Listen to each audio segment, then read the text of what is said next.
नमस्कार, आदाब, सत श्री अकाल। तो आज हम फिर आपके लिए नया लेक्चर लेकर आ गए हैं। इस लेक्चर में आपसे मैं टाइप्स ऑफ कॉस्ट डिस्कस करूंगा। पिछले लेक्चर में costing, cost accounting, cost accountancy और कॉस्ट का मीनिंग पढ़ा था, ऑब्जेक्टिव्स पढ़े थे, ये कुछ हमने डिस्कस किया था। तो आज हम पढ़ेंगे टाइप्स ऑफ कॉस्ट। कॉस्ट की कौन कौन सी टाइप्स होती हैं, किस किस बेसिस पर हम उसको क्लासिफाई कर सकते हैं। तो मैंने लिखा हुआ है कि कॉस्ट कैन बी क्लासिफाइड, या टाइप्स में सबसे पहले लिखा एलिमेंट्स के बेसिस पर, then is variability, next one is controllability, normality, direct and indirect cost, functions के बेसिस पर, और सबसे इंपॉर्टेंट है मैनेजरियल कॉस्ट, जिसे हम डिसीजन मेकिंग कॉस्ट भी कहते हैं। तो कॉस्ट को हम इन सब अलग अलग प्रकार की जो टाइप्स आ जाएंगे। तो सबसे पहले अब हम पढ़ेंगे एलिमेंट्स ऑफ कॉस्ट। जब हम कॉस्ट को एलिमेंट्स के बेसिस पर बाइफरकेट करते हैं तो कौन कौन सी आइटम्स आती हैं। एग्जाम्पल के तौर पर जैसे अब मेरे पास ये मार्कर है, इस मार्कर में कौन कौन से एलिमेंट्स, इसको बनाने में, इसको मैन्युफैक्चर करने में कौन कौन से जो एलिमेंट्स लगे हैं। If it is based on elements, तो इसमें रॉ मटेरियल लगा होगा, मटेरियल, इसको बनाने के लिए लेबर लगी होगी और इसके लिए एक्सपेंस लगे होंगे। तो अगर हम कॉस्ट को एलिमेंट्स के बेसिस पर लेंगे बेटा, तो उसमें एक आ गया material, next one is labour and is expense. Material क्या होता है, और मटेरियल आगे फर्दर सब डिवाइड हो जाता है, direct material, indirect material. Labour भी सब डिवाइड हो जाएगी, डायरेक्ट लेबर और इनडायरेक्ट लेबर, और एक्सपेंसेस भी direct expense and indirect expense.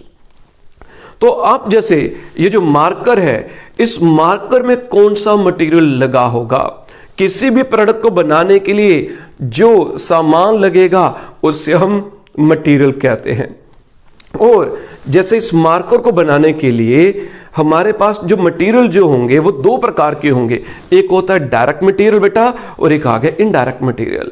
Direct material वो मटेरियल होता है जिसे हम डायरेक्टली किसी प्रोडक्ट के साथ एट्रीब्यूट कर सकें, जोड़ सकें, जो उस प्रोडक्ट में लगा हुआ हमें साफ साफ दिखाई दे। आप इमेजिन करिए अपने घर में जो सोफा पड़ा हुआ, इमेजिन करिए, आंखें बंद करिए और देखिए आपको क्या क्या मटेरियल दिख रहा है उसमें। वो कौन कौन सा मटेरियल आपको दिख रहा है, आपको क्या क्या दिख रहा होगा।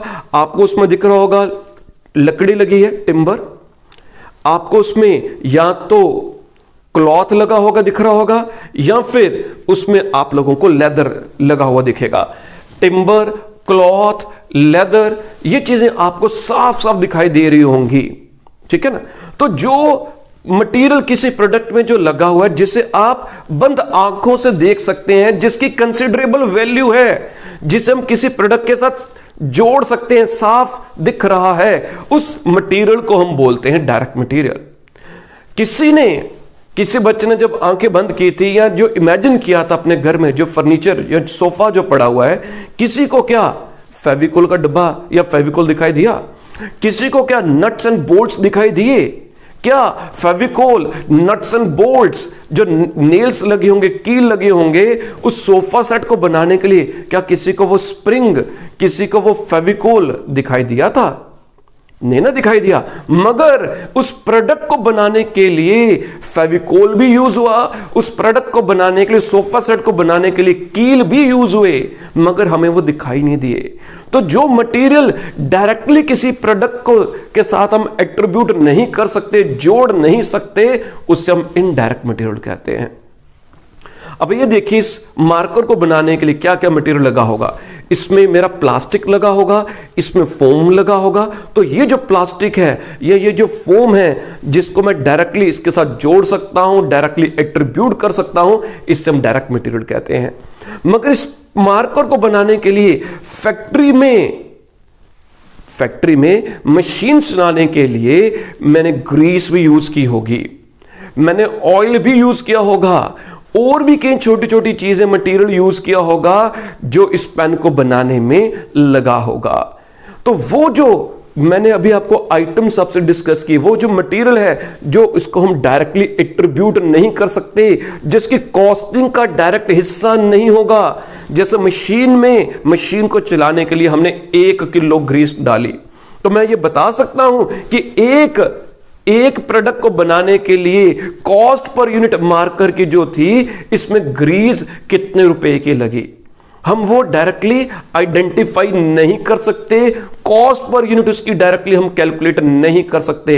इसलिए हम वही मटेरियल को डायरेक्ट मटेरियल लेंगे जिसकी कॉस्ट हम डायरेक्टली जोड़ सकें कि इस मार्कर को बनाने के लिए 10 रुपए का मटेरियल लगा, मगर कितने की ग्रीस लगी हम नहीं बता सकते, इसमें कितने का ऑयल लगा हम नहीं बता सकते, पर यूनिट कितना लगा it can not be attributable. तो वो सभी चीजें जो डायरेक्टली एट्रीब्यूट हो सकती हैं, जिनकी कंसिडरेबल वैल्यू है, इवन दो वो दिख रहा है, बट अगर कंसिडरेबल वैल्यू नहीं है हम उसको इग्नोर कर सकते हैं, हम उसको डायरेक्ट मटेरियल की कैटेगरी में नहीं ले सकते। ठीक है जी। तो मैंने यहां पर कुछ आइटम्स लिखे डायरेक्ट मटेरियल में। Timber used in furniture, cloth जो हमारे गारमेंट्स में होंगे वो डायरेक्ट मटेरियल है। लेदर, आपको शूज देखिए, शूज में जो लेदर लगा होगा वो क्या आ जाएगा, वो डायरेक्ट मटेरियल है। स्टील जो मशीन्स में यूज हुआ होगा वो डायरेक्ट मटेरियल आ जाएगा। और एक्सक्यूज मी, और इनडायरेक्ट मटेरियल क्या आएगा, जो मशीन्स को चलाने के लिए ऑयल डाला होगा मशीन्स में, ग्रीस जो मशीन में। अब ऑयल में क्या आ जाएगा, घर में कपड़े सीने वाली मशीन देखी होगी आपने, ठीक है ना। अब कई बार जब आप उसमें कपड़े जब सिलते हैं तो आवाज आने लग पड़ती है, तो हम क्या करते हैं, हम मशीन में ऑयल थोड़ा सा तेल डालते हैं ताकि अब वो स्मूथली चल सके। तो स्मूथली चलाने के लिए हमने इसमें ऑयल यूज किया, मटेरियल यूज किया, ठीक है ना। तो वो कौन सा मटेरियल है, इनडायरेक्ट मटेरियल है। ग्रीस मैंने बताए, नट्स एंड बोल्ट्स आ जाएंगे, स्मॉल टूल्स आ जाएंगे, कंज्यूमेबल स्टोर्स, कंज्यूमेबल आइटम्स, जो छोटे छोटे आइटम्स होती हैं, जो छोटे छोटे आइटम्स होंगी उन्हें हम कंज्यूमेबल स्टोर्स कहते हैं। Next one is labour, any amount paid for human effort, उससे हम लेबर कहते हैं। कॉस्ट अकाउंट्स में उसे क्या बोलेंगे, लेबर बोलेंगे। लेबर भी बेटा हमारे पास 2 प्रकार की होती है, एक होती है डायरेक्ट लेबर और एक होती है इनडायरेक्ट लेबर। अब मैंने अपनी फैक्ट्री में 150 वर्कर्स लगाए हुए हैं मार्कर्स को बनाने के लिए। किसको बनाने के लिए, मार्कर को बनाने के लिए 150 लेबर वाले लगे हैं। और हर 30 जो लेबर वालों का, जो 30 लेबर वाले हैं उनका बैच के ऊपर मैंने एक सुपरवाइजर अपॉइंट किया हुआ है। और उस सुपरवाइजर का काम क्या है, क्या उस सुपरवाइजर का काम है इस पेन को बनाने का, क्या वो पेन बना रहा होगा, इस पेन को कौन बना रहे होंगे, इस पेन को वर्कर्स, लेबर बना रही होगी। और उनको सुपरवाइज करने के लिए जो सुपरवाइजर है उसका काम क्या है, ये देखना कि ये जो हमारा जो प्रोडक्शन है वो स्मूथली चल रही है या नहीं चल रही है, हमारा जो क्वालिटी है वो मेंटेन हो रही है या नहीं हो रही है। तो जो वर्कर्स, जो लेबर इस पेन को बनाने के लिए डायरेक्टली अपना एफर्ट लगा रहे हैं उनको हम बोलते हैं डायरेक्ट लेबर।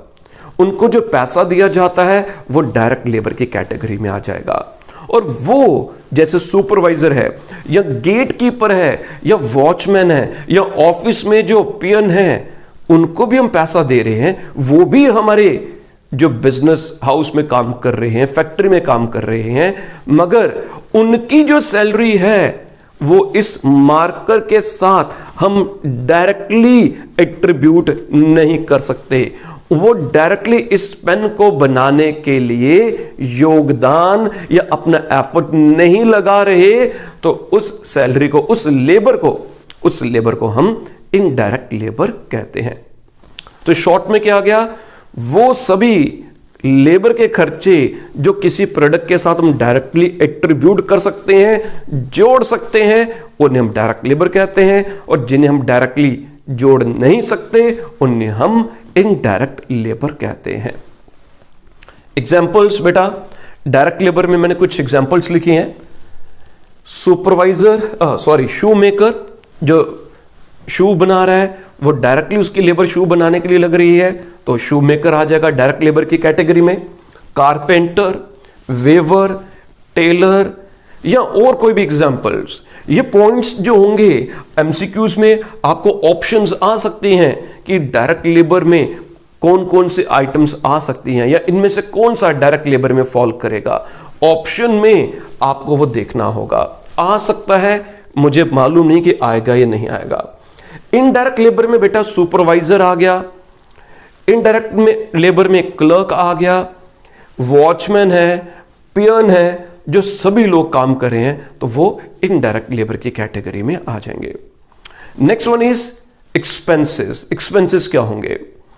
किसी भी काम को करने के लिए जो खर्चा किया जाता है उसे हम एक्सपेंस कहते हैं। अब एक्सपेंस भी बेटा दो प्रकार के हो सकते हैं, direct expense and indirect expense. Direct expense और इनडायरेक्ट एक्सपेंस। जो एक्सपेंस हम डायरेक्टली किसी प्रोडक्ट को बनाने के लिए एट्रीब्यूट कर सकते हैं, जो खर्चा हमने सिर्फ और सिर्फ किसी प्रोडक्ट को बनाने के लिए खर्च किया, जो खर्चा हमने सिर्फ उस पर्टिकुलर आइटम के लिए, उस पर्टिकुलर काम के लिए खर्च किया, वो डायरेक्ट एक्सपेंस होता है। और जो डायरेक्टली इन्वॉल्व नहीं होगा वो इनडायरेक्ट एक्सपेंस होगा। अब जैसे ये मार्कर है, इस मार्कर पर ये जो प्रिंटिंग हुई है जो इस पर डायरेक्टली हमें दिख रही है, इसको हम बोल सकते हैं this is a direct expense. ये डायरेक्ट एक्सपेंस होगा। और कौन कौन से डायरेक्ट एक्सपेंस होंगे? अब जैसे नॉन मेडिकल बैकग्राउंड के बहुत से बच्चे हैं जो वीडियोस को देख रहे होंगे, इंजीनियरिंग बैकग्राउंड के होंगे। अब वहां पर जब भी कोई बिल्डिंग, जैसे आपने पढ़ा होगा, कोई भी बिल्डिंग को लेआउट बिल्डिंग बनाई जाती है तो उसके लिए सबसे पहले उसकी ड्राइंग बनाई जाएगी, उसके लिए लेआउट बनाया जाएगा। तो कोई भी cost of layout, design, drawing, कोई भी ये चीज होंगी तो उन्हें हम क्या करेंगे, वो हमारा डायरेक्ट एक्सपेंस है। जो एक बिल्डिंग या जो हम बिल्डिंग बना रहे हैं, जो मशीन बना रहे हैं, वो डायरेक्टली उसी से रिलेटेड हमारा खर्चा था, जो सिर्फ और सिर्फ उसी के लिए एक्सपेंस हमने इनकर किया। कॉस्ट ऑफ लेआउट मैंने अभी डिस्कस किया। एक्सपेरिमेंटल कॉस्ट, ये भी डायरेक्ट कॉस्ट होती है। अब जैसे अभी कोविड के लिए जो वैक्सीन बनाई जा रही है तो उसमें एक्सपेरिमेंट कर रहे होंगे, नई नई चीजें ट्राई कर रहे होंगे, तो वो जितने भी खर्चे होंगे वो डायरेक्ट एक्सपेंस होंगे। Royalty paid in mining. Royalty क्या होता है कि it is a sort of commission. जो रॉयल्टी जब आउटपुट पर बेस होगी, रॉयल्टी जब आउटपुट पर बेस्ड होगी, रॉयल्टी जब प्रोडक्शन पर बेस्ड होगी तो वो डायरेक्ट एक्सपेंस होता है और वो प्रोडक्ट की कॉस्ट में इंक्लूड हो जाता है। Hire of a plant used on a contract. हमने कोई कॉन्ट्रैक्ट किया, मैं कोई बिल्डिंग बना रहा हूं और उस बिल्डिंग को बनाने के लिए मैंने सिर्फ उस बिल्डिंग के लिए मैंने स्पेसिफिकली कोई बिल्डिंग के लिए मैंने कोई मशीन किराए पर ली, स्पेसिफिकली सिर्फ और सिर्फ उस बिल्डिंग के बनाने के लिए मशीन किराए पर ली, तो वो जो हायर चार्जेस होंगे वो डायरेक्ट एक्सपेंस आ जाएगा। अगर मैंने कोई मशीन खरीदी सिर्फ किसी एक बिल्डिंग को बनाने के लिए, किसी एक प्रोजेक्ट के लिए, तो उस पर जो डेप्रिसिएशन चार्ज की जाएगी वो डायरेक्ट एक्सपेंस होगा। और इनडायरेक्ट एक्सपेंस में बेटा आ सकता है कोई भी खर्चा आ सकता है, जैसे रेंट है, रेट्स है, डेप्रिसिएशन है, जो भी आप खर्चे इमेजिन कर सकते हैं, लाइटिंग है, पावर है, इंश्योरेंस है, रिपेयर्स है, तो वो सब जो भी खर्चे होंगे जो हम किसी प्रोडक्ट के साथ डायरेक्टली जोड़ नहीं सकते उन्हें हम इनडायरेक्ट एक्सपेंस कहते हैं। क्लियर है सभी बच्चों को ये वाला पॉइंट? जितना भी अभी तक मैंने आपसे डिस्कस किया कि एलिमेंट्स के बेसिस पर जब हम कॉस्ट को बांटेंगे तो it can be on the basis of, उसमें तीन चीजें आती है, मटेरियल आता है, लेबर आता है और एक्सपेंस आता है, विच कैन बी फर्दर सब divided into direct and indirect. तो जितने भी बेटा नेक्स्ट हमारा आ जाएगा टाइप्स ऑफ कॉस्ट में वेरिएबिलिटी के बेसिस पर। वेरिएबिलिटी के बेसिस पर हम कॉस्ट को 3 प्रकार से डिवाइड कर सकते हैं। पहला आ जाता है fixed cost, next one variable cost, and the third one is semi variable cost. Fixed cost ये वो कॉस्ट होती है जिसे हम चेंज नहीं कर सकते, जो हमारी फिक्स्ड है, जो हमारी फिक्स्ड है। टोटल कॉस्ट मैं अगर ये बोलूं कि टोटल कॉस्ट जो हमारी होगी वो फिक्स्ड रहेगी, मैंने इधर क्या लिखा, मैंने बेटा इधर लिखा total cost remains fixed but per unit cost per unit is variable. जो फिक्स्ड कॉस्ट के लिए लिखा total cost is fixed but cost per unit is variable. तो बच्चे बड़े अजीब से, सर क्या बात कर रहे हो, हमने तो यह पढ़ा है कि जो फिक्स्ड कॉस्ट होती है वो तो फिक्स्ड रहती है, तो वो वेरिएबल आप क्यों लिख रहे हो, आप क्यों हमें कंफ्यूज कर रहे हो कि जो टोटल कॉस्ट है वो वेरिएबल भी है। वो कैसे वेरिएबल है? अब मान लीजिए जैसे मेरा जो कोचिंग सेंटर है मैं इसका रेंट पे कर रहा हूं, मेरी हाइट बिल्डिंग है, मैं 20,000 पर मंथ रेंट पे कर रहा हूं। तो मेरे पास चाहे एक बच्चा आए, चाहे 2 बच्चे आए, चाहे 10 बच्चे आए, मेरे को तो 20,000 ही रेंट पे करना है ना। तो अगर मेरे पास एक बच्चा पढ़ता है तो cost per student, cost per unit मुझे कितनी पड़ेगी? तो कॉस्ट पर स्टूडेंट या कॉस्ट पर यूनिट मुझे पड़ेगी 20,000 डिवाइडेड बाय 1, तो पर बच्चा खर्चा आ रहा है 20,000। अगर बेटा मेरे पास 10 बच्चे पढ़ते हैं, अगर मेरे पास 10 बच्चे पढ़ते हैं तो कॉस्ट पर स्टूडेंट कितनी पड़ेगी? It will be 20,000 divided by 10, पर स्टूडेंट मुझे खर्चा पड़ेगा 2,000। तो मेरी जो टोटल कॉस्ट है वो 20,000 ही रही, मगर पर स्टूडेंट मेरा खर्चा पहले कितना था? पहले 20,000 था, अब कितना हो गया? अब 2,000 हो गया। अगर मेरे पास बेटा 1,000 बच्चे पढ़ रहे हैं तो पर स्टूडेंट मेरा कितना खर्चा आएगा? तो पर स्टूडेंट आएगा 20,000 डिवाइडेड बाय 1,000, तो पर स्टूडेंट मेरा जो खर्चा होगा वो 20 रुपये आ जाएगा। तो बेटा मेरी जो टोटल कॉस्ट थी वो फिक्स्ड रही, वो सेम रही, वो 20,000 ही रही, बट पर यूनिट मेरी जो कॉस्ट थी, जैसे जैसे मेरे पास स्टूडेंट्स आते गए मेरा पर यूनिट खर्चा कम होता गया। वैसे ही जैसे हम फैक्ट्री में बात करें, फैक्ट्री में क्या होगा कि अगर हम ज्यादा प्रोडक्शन करेंगे तो फिक्स्ड खर्चे पर यूनिट हमारे कम हो जाएंगे। ये इकोनॉमिक्स में भी आप पढ़ेंगे। तो जैसे जैसे प्रोडक्शन बढ़ती जाएगी तो टोटल जो फिक्स्ड कॉस्ट है वो पर यूनिट पर वो जब डिवाइड होगी तो वो जो हमारी पर यूनिट कॉस्ट होगी वो डिक्रीज होती जाएगी, वो कम होती जाएगी। So total cost fixed, per unit is variable. और मैंने वेरिएबल कॉस्ट के लिए क्या लिखा? वेरिएबल कॉस्ट के लिए लिखा कि टोटल कॉस्ट इज वेरिएबल। ठीक है सर, वेरिएबल है तो वेरिएबल ही होगी, बट मैंने इधर क्या लिखा? Cost per unit is fixed. अरे सर क्या बात कर रहे हो, फिर से आप हमको थोड़ा सा परेशान करते जा रहे हो कि वेरिएबल कॉस्ट क्या आ गई? जो वेरिएबल है तो वेरिएबल कॉस्ट फिक्स्ड कैसे होगी? मान लीजिए एक शर्ट बनाने के लिए मेरा जो कपड़ा लगता है वो 100 रुपए का लगता है, 100 रुपीज का कपड़ा लगता है। तो एक शर्ट के लिए बेटा कितना कपड़ा लगा? 100। साथ साथ जवाब देते चलिएगा। अगर मैं 10 शर्ट्स बनाता हूं तो कितना कपड़ा लगेगा? 100 मल्टीप्लाई बाय 10, 1000। तो पहले 100 लग रहा था, अब कितना लग रहा है? 1000। अब अगर मैं